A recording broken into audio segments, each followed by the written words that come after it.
자, 안녕하세요. 박성필입니다. 저 오늘 두산에너빌리티 보도록 하겠습니다.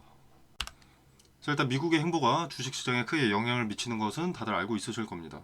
이 바이든 정부 때 인플레이션 감축법의 수혜로 이 2차 전지가 엄청난 상승세를 보여줬던 것처럼 지금 BBB 법안 있죠. 자, 이게 상원을 통과했습니다. 자, 미국 의회는 이제 상원과 하원으로 이루어져 있죠. 상원과 하원으로 이루어진 양원제 입법기관입니다. 자, 법안이 최종적으로 통과를 하려면 이 상원과 하원 두 기관 모두의 승인이 필요하고요. 지금 이 상원이 통과를 됐으니 50%는 넘었다고 볼 수가 있겠습니다. 자, 미국 같은 경우는 이제 그리고 하원이 공화당이 근소 우위를 차지하고 있습니다. 그런데 이 BBB 법안 자체를 공화당이 중간 선거를 앞두고 이 법안을 핵심 성과로 강조하고 있습니다. 민주당은 부정적인 편이고요. 자, 아무튼 BBB 법안의 통과 가능성이 좀 더 높다고 볼 수가 있는 거죠. 자, 이 법안이 우려되는 부분도 없지 않아 있습니다만 지금은 두산에너빌리티의 수혜나 또는 리스크 여부를 살피기 위해서 언급한 만큼 관련된 내용만 말씀을 드리겠습니다. 자, 일단 트럼프는 첨단 산업을 중심으로 이제 미국의 제조업을 살리려는 것으로 보입니다. 특히 AI 그리고 국방 그리고 인프라 건설 자재 이쪽으로 돈이 몰릴 가능성이 가장 높고요. 동시에 친환경 지원 축소를 통한 전통에너지 기업의 우호적 환경을 조성할 가능성, 특히 원전이 수혜를 받을 가능성이 높습니다. 여기 관련 수혜 기업으로는 이제 미국에는 엑스모빌 그리고 쉐브론이 있고요. 국내 기업으로는 두산에너빌리티, BHI, 우진, 한전기술, 한국전력 등이 수혜의 가능성이 있습니다. 자, 국내 원전의 대장주는 두산에너빌리티이기 때문에 BBB 법안으로 인해서 자금이 몰린다면 우선순위는 당연히 두산에너빌리티, 그리고 후에 두산에너빌리티가 조정을 받을 때 후발주들 뭐 BHI나 우진, 한전기술, 한국전력 등등 이쪽으로 자금이 몰리게 될 겁니다. 자, 근데 이 법안의 리스크 영역도 인지는 하고 계셔야 됩니다. 일단 법안의 최종 통과 여부, 상원 통과 여부를 아니 하원 통과 여부를 주시를 해야 되고요. 인플레 감축법처럼 이 법안에 조항 수정 가능성이 있습니다. 자, 그래서 조항 수정까지 이뤄지는지, 그리고 수정됐다고 했을 때도 확실한 수혜가 있을지를 한번 확인을 해봐야 됩니다.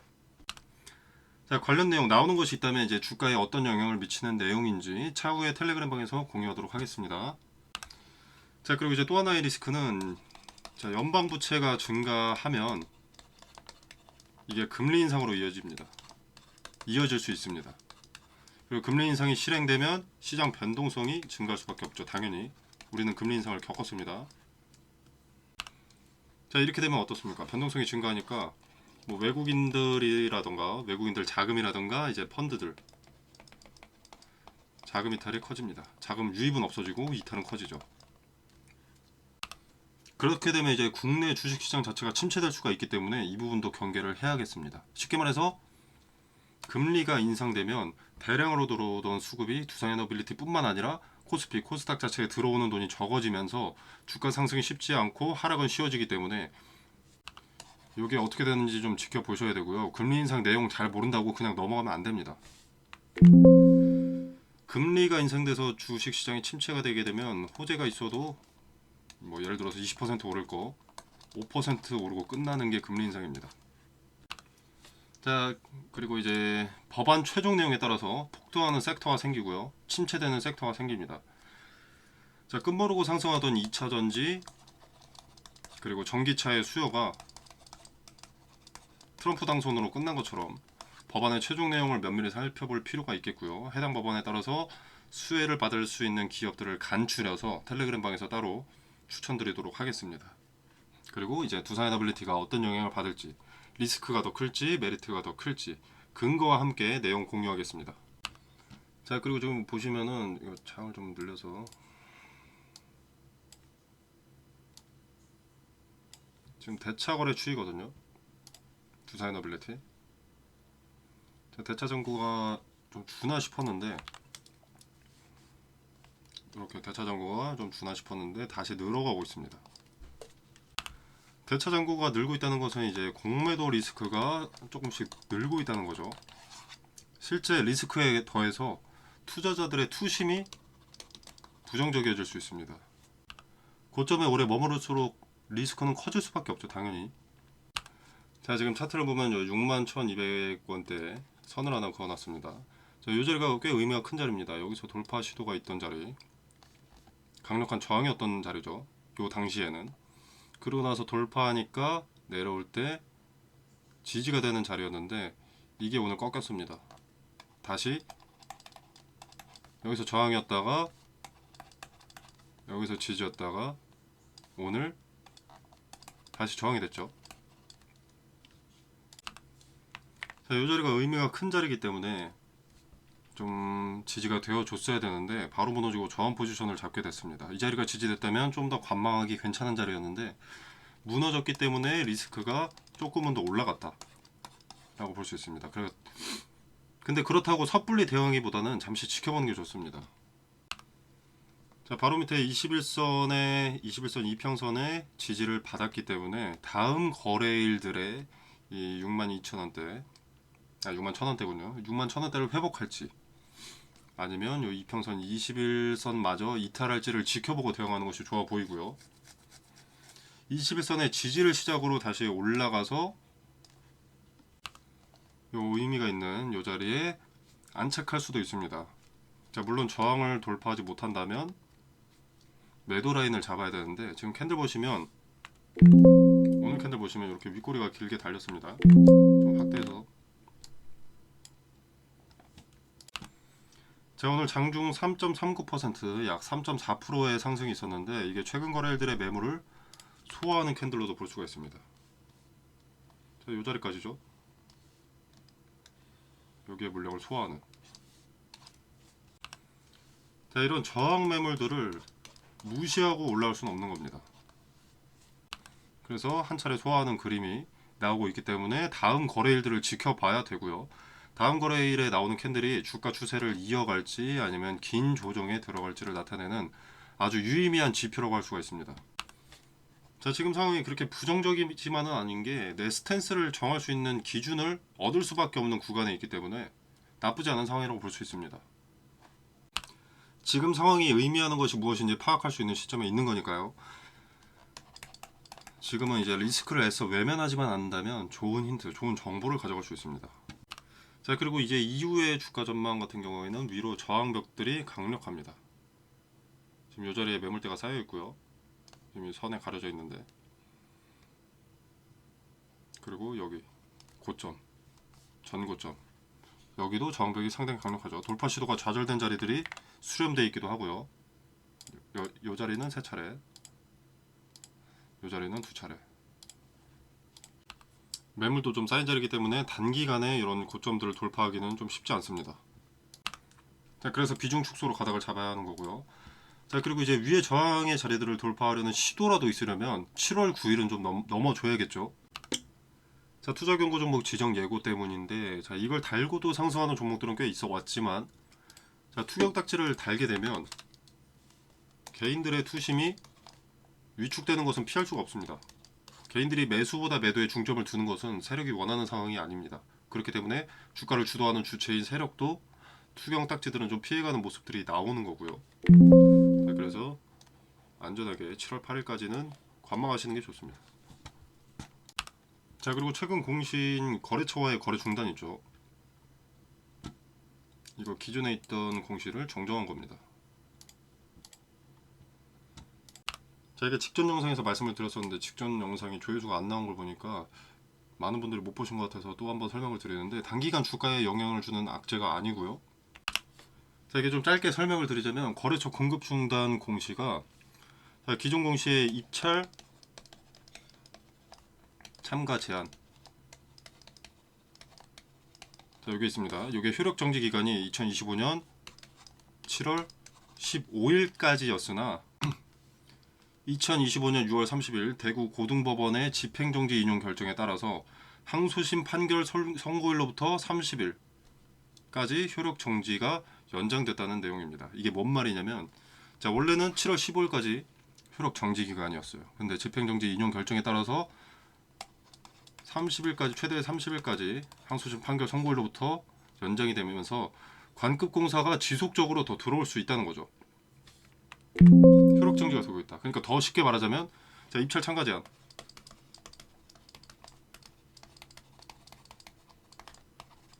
자, 요게 부정적인 거죠.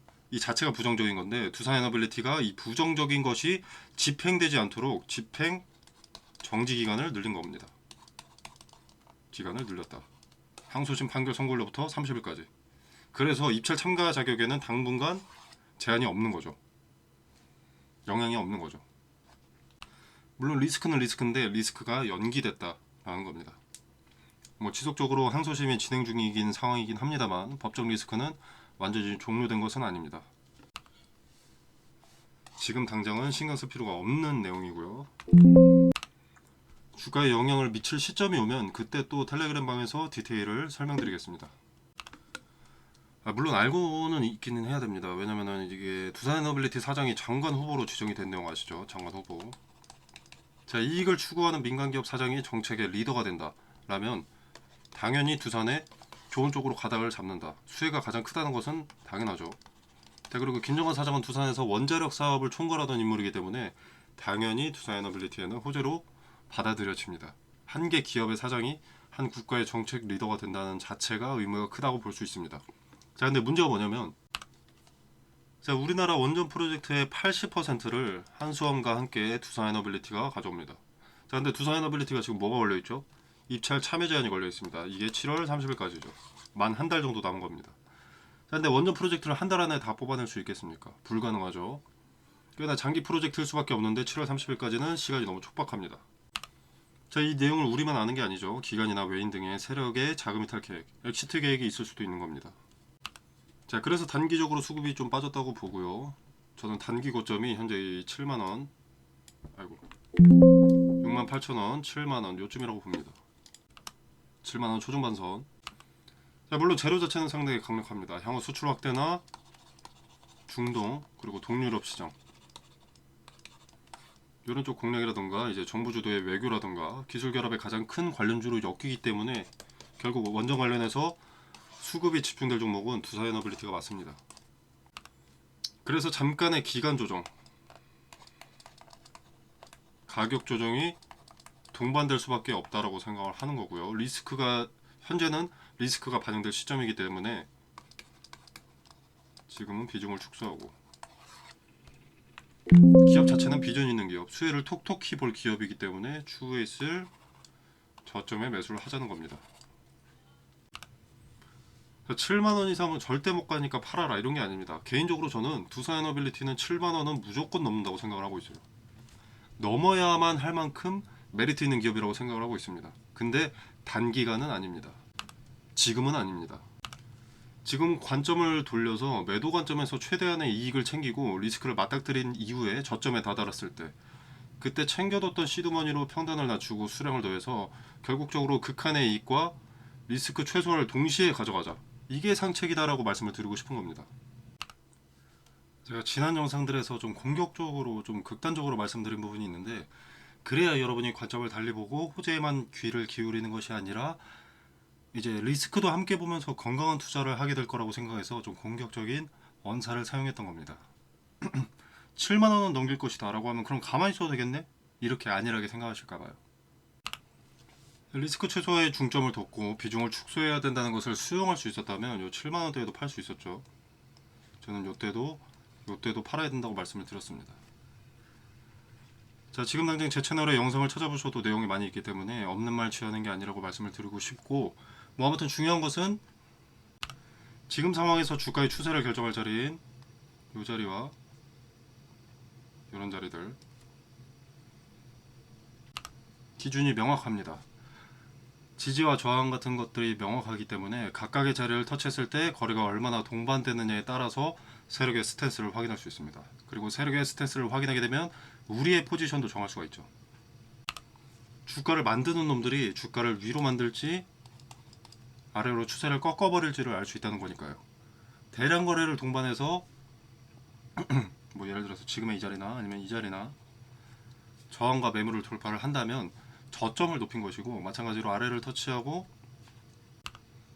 돌파 후에 여기서 여기를 다시 한번 터치했을 때 거래가 동반된다 라면은 이 자리에서는 자금을 써가면서 물량을 받아준다는 것이기 때문에 지지를 확인해 주는 겁니다. 투매 물량을 막아주는 것을 확인했다면 우리가 굳이 비중을 축소하지 않아도 되는 거죠. 한 차례 더 지켜볼 근거가 생기는 겁니다.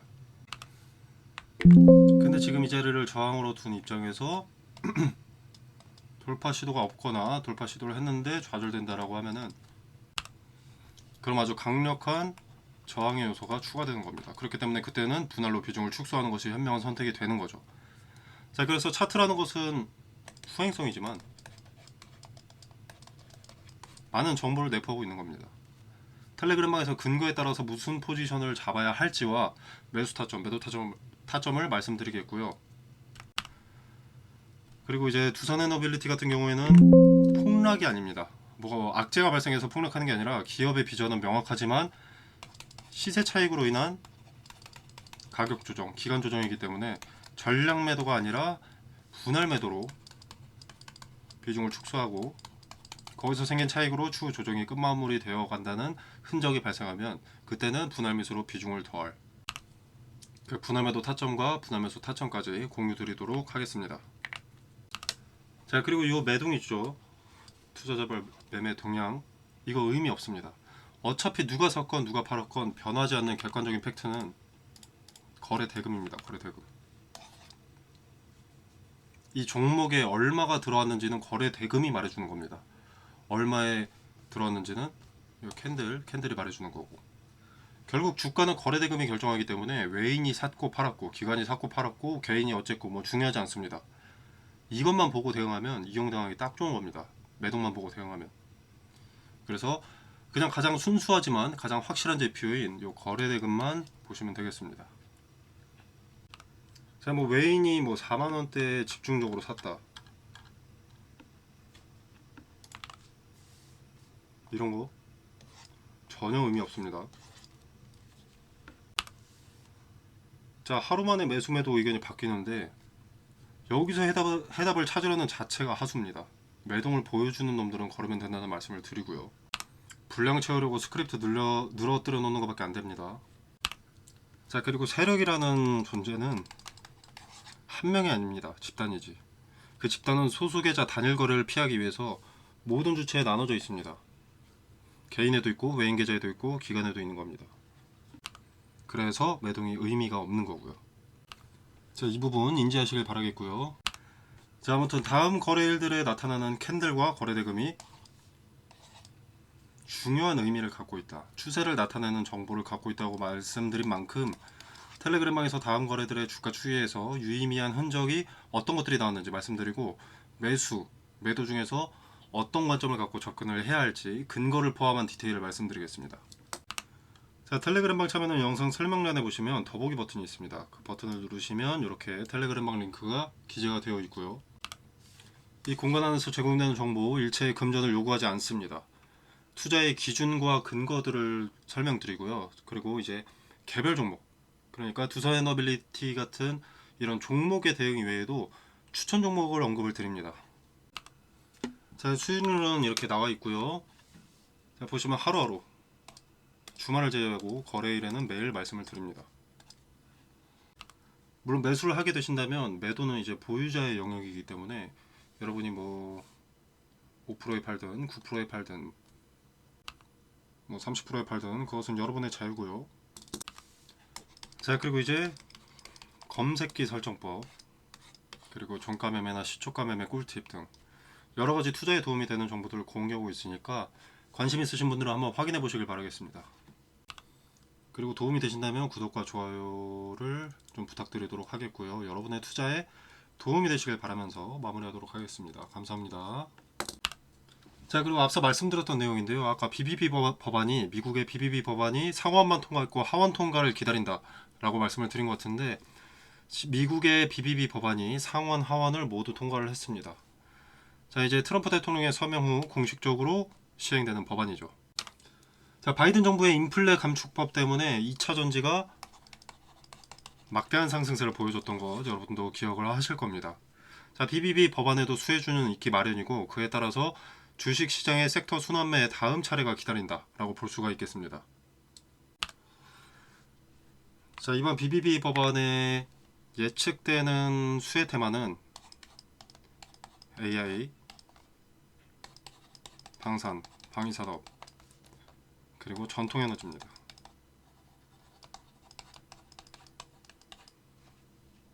그리고 이제 피해주로는